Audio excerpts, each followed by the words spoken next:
Join us today as we dive into the topic of pride and how it subtly destroys personal and family fulfillment. Learn its antidote and how it will help your relationships thrive.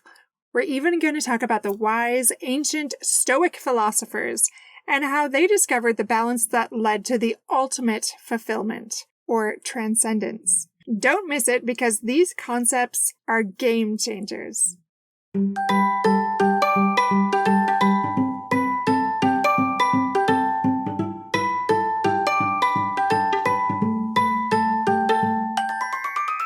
Hey parents, welcome to Fulfillment Therapy. Do you want to raise your kids better and have a stronger marriage? Are you up late at night researching marriage and parenting tools and self-care tips? Do you start each day hoping for deeper connections and less chaos, but it ends with family arguments and going 12 different directions again? My name's Kendra, wife, mom, therapist, and growth enthusiast. It wasn't until I discovered how to fulfill my unmet needs that I was finally able to show up as my best self as a spouse and parent. I realized that by meeting my needs, I could more fully meet the needs of my family with more energy and less resentment. In this podcast, I teach parents skills like boundary setting, prioritizing personal needs, communication, and claiming ownership. Just like my clients, you'll be shocked by the improvement in your marriage, parenting, and personal life when you focus on fulfilling your important, unmet needs. Ready to prioritize yourself so you can quit mentally throat punching people? Then grab those earbuds and head outside, and let's walk and talk.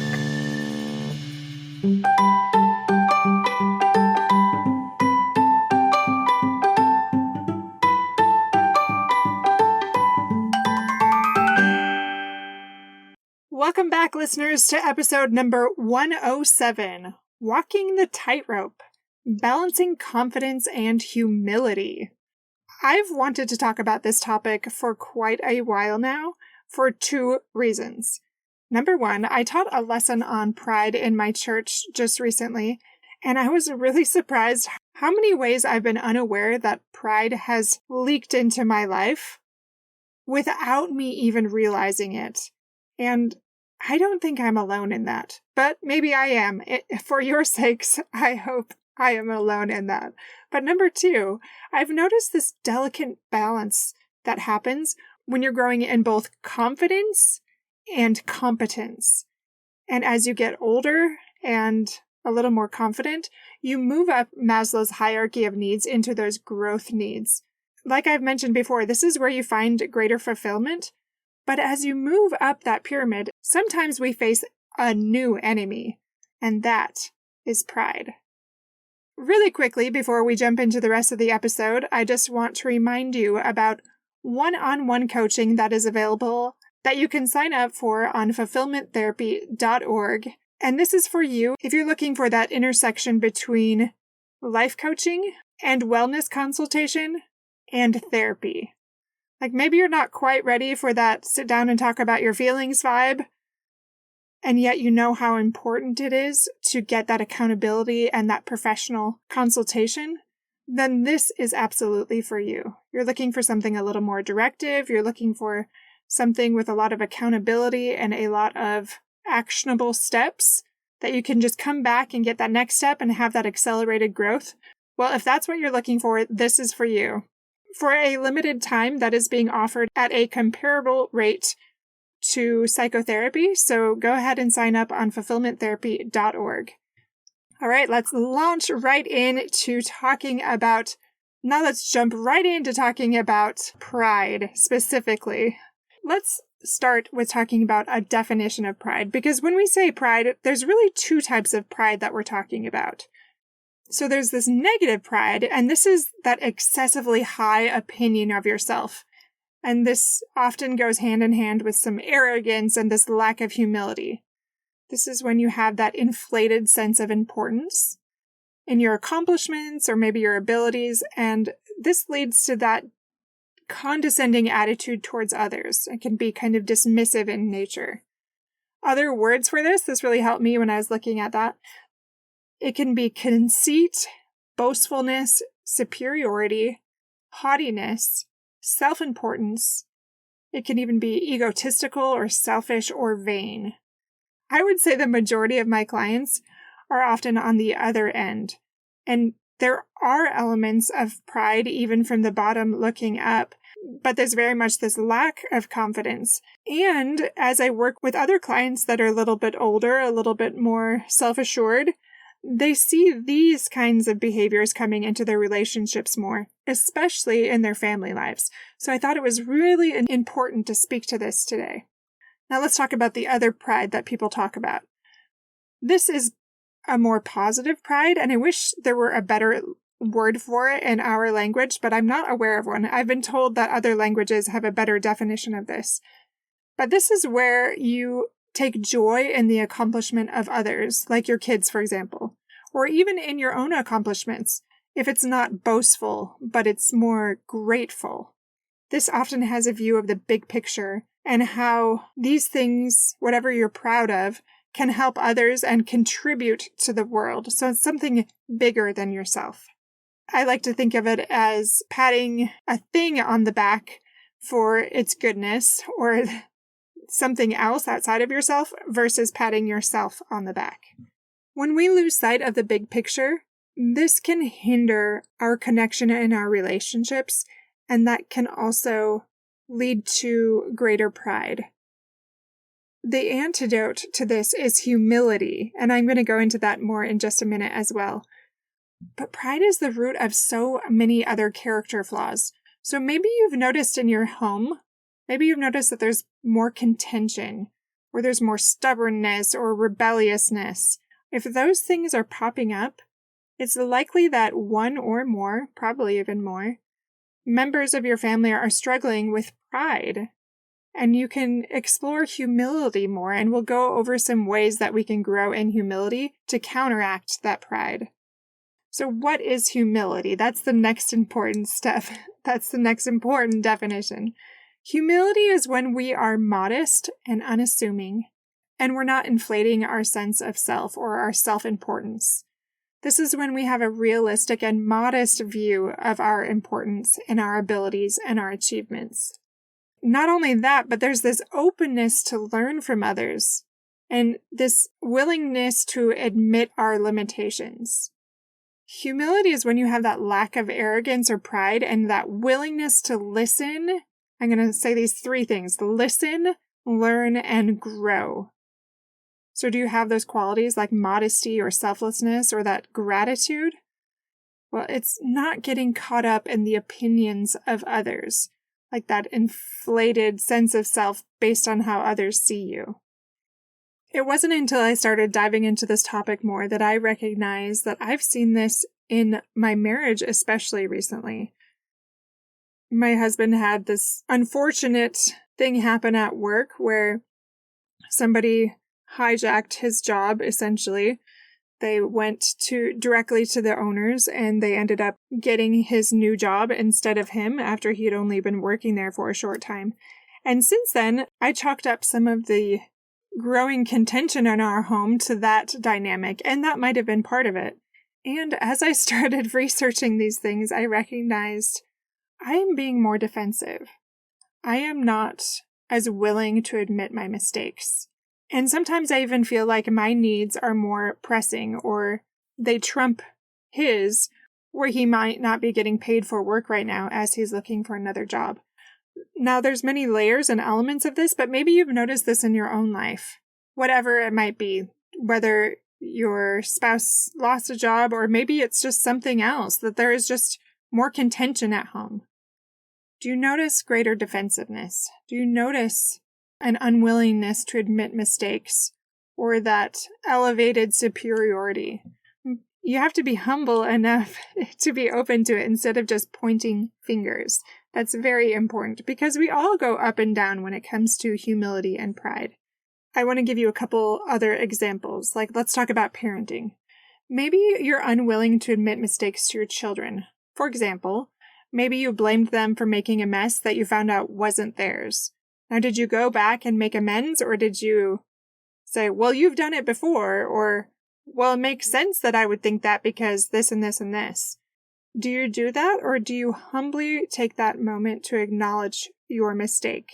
even if you're embarrassed or frustrated. And let me give you another marriage example. Is there a time in your marriage when you refuse to validate your spouse's perspective? Maybe because you're feeling angry or stubborn or self-righteous or whatever it is.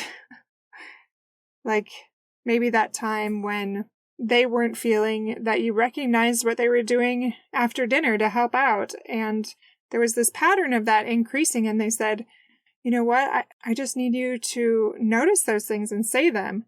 Well, do you make excuses or do you validate that? Or maybe it's in your personal life.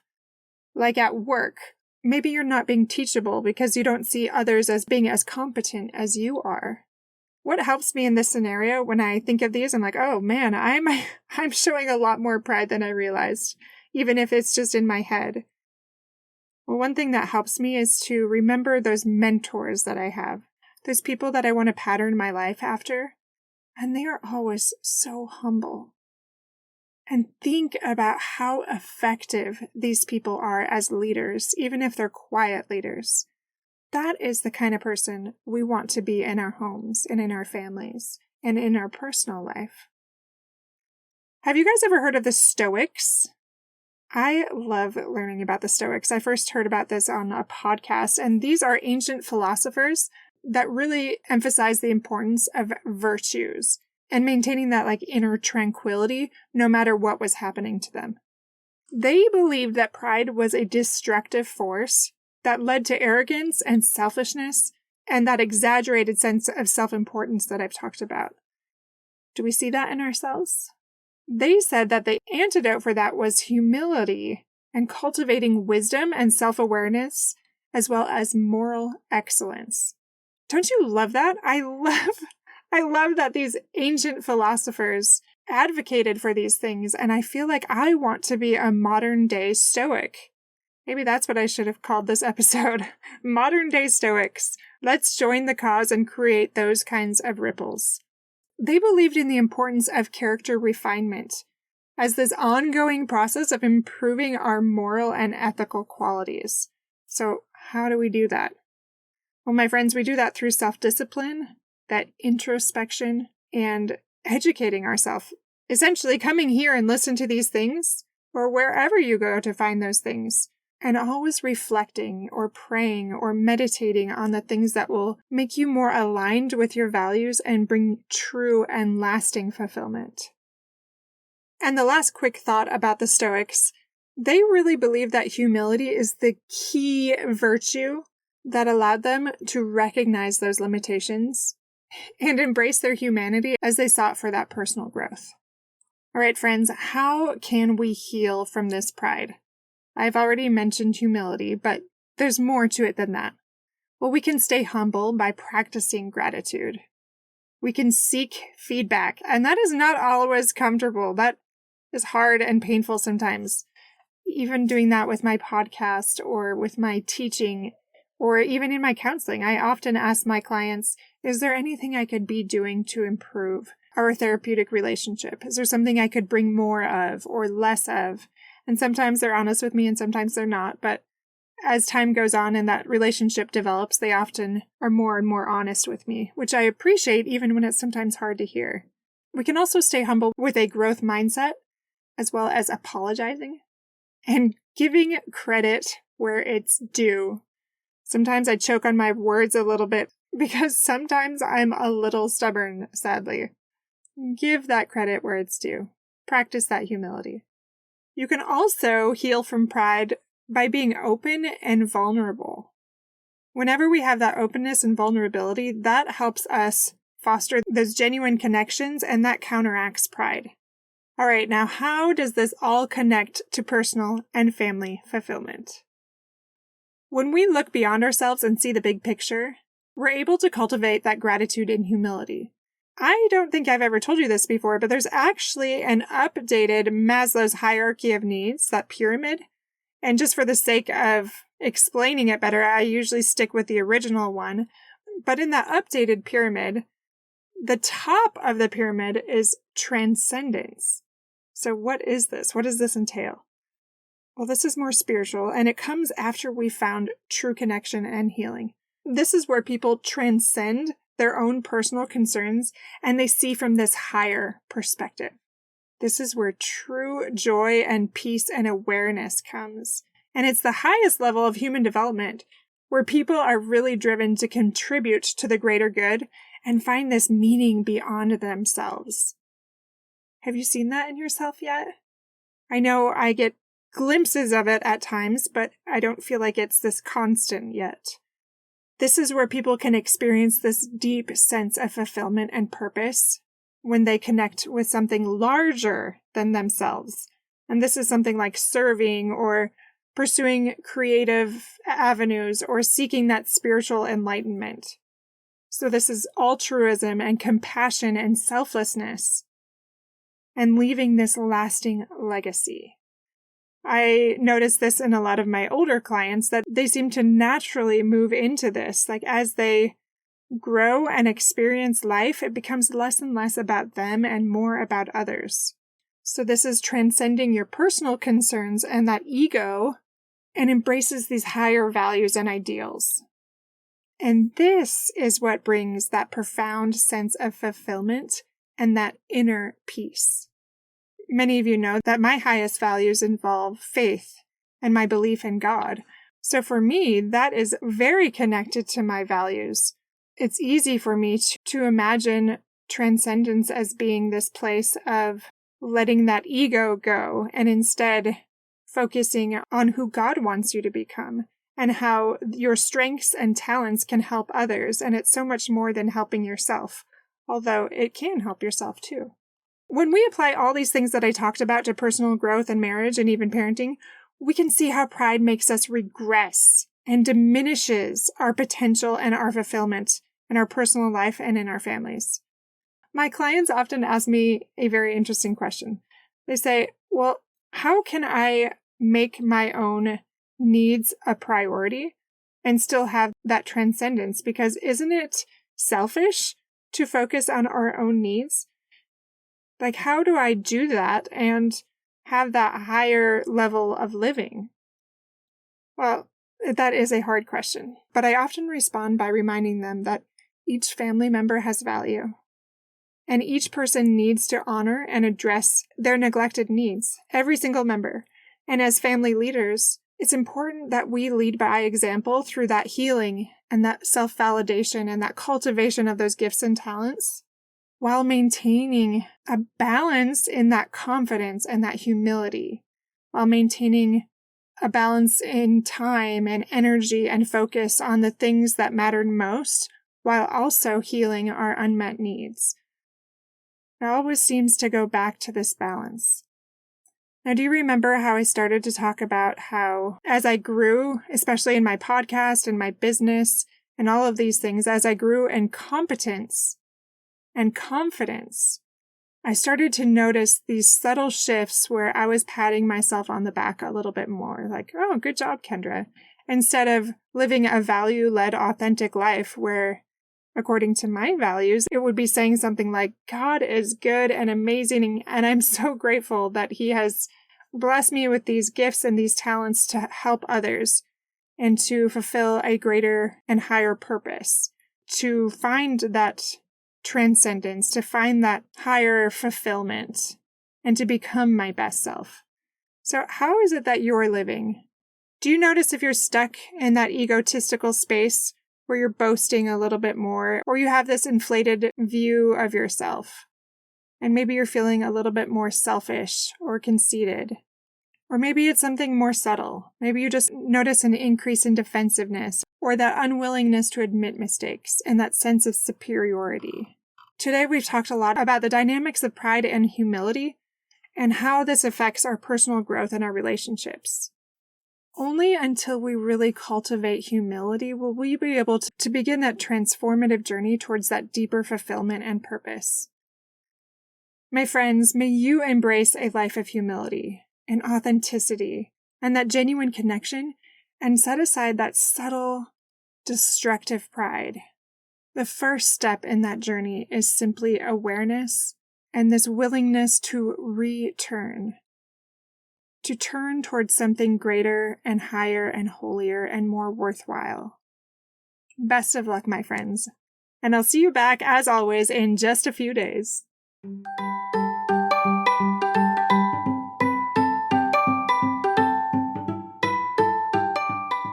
Hey friends, I hope you enjoyed today's episode.